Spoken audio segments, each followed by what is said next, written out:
quite loud, but at a slight delay. Now this causes something called cone filtering. Without going into the science of that, it's bad. Any kind of strong reflection from your monitor speakers is going to cause issues with the frequency response and cause lots of dips across the frequency spectrum. Equally, this can also mess with you when you're trying to add reverb and create space in your mix, because you're not only hearing the space within the mix, but you're also hearing your room.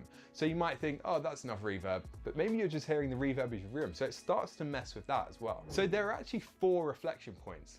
Besides the sidewalls, we also have the ceiling, and then we have the floor or the desk. Sometimes it's the floor, sometimes it's the desk. It depends how close your monitor speakers are to your desk, how big your desk is. So just look at your speakers, look around you, think, okay, well, I'm gonna get a reflection from the ceiling, the sidewalls, and the desk, or the floor. These are all the points that you need to treat to create what's called a reflection-free zone, which is just an area around your listening location where you're not getting any strong reflections. So generally you do this by having some quite big panels on the sidewalls, a panel or 2 floating above the listening location. And then we get to the desk or the floor, which is the one that's commonly overlooked, but can be just as problematic as all of the others. So if your monitor speakers are quite far in front of you and it's actually the floor where you're gonna get that reflection, and an easy way to test is just use a mirror or just use your phone when it's unlocked, because that kind of acts as a mirror, and just put it somewhere and see if you can see your monitor speakers. That's how you find the reflection points. You can just run this along the wall or get someone else to do it until you see the speaker, and that's how you know where the reflection point is.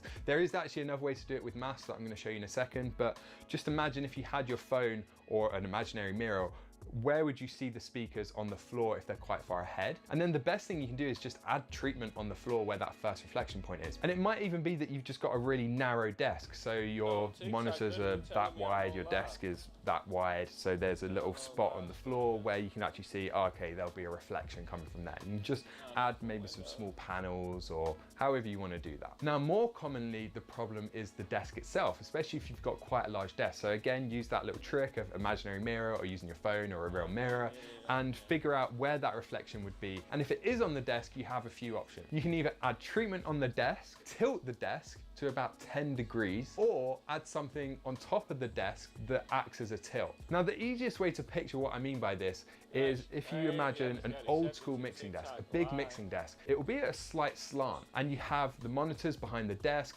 then the mixing desk slanting down towards you, and then you might have a small area for your mouse and your keyboard. And this slant in the desk going towards you will actually direct the reflections much lower. So they go, instead of to your ears, the reflections will hit the desk, and because of the angle at the desk, rather than going bouncing into your ears, they'll bounce off the desk and hit the floor somewhere behind you. Now, if you don't have a huge mixing desk to do that, you can either tilt the desk itself, if it's just a normal office desk, by putting some cardboard or blocks of wood at the back of the desk. This can be kind of annoying though, because then you've got the whole desk and you have to tilt it quite a lot, around 10 degrees, to make sure that they're reflecting behind you. Again, just put a mirror on the desk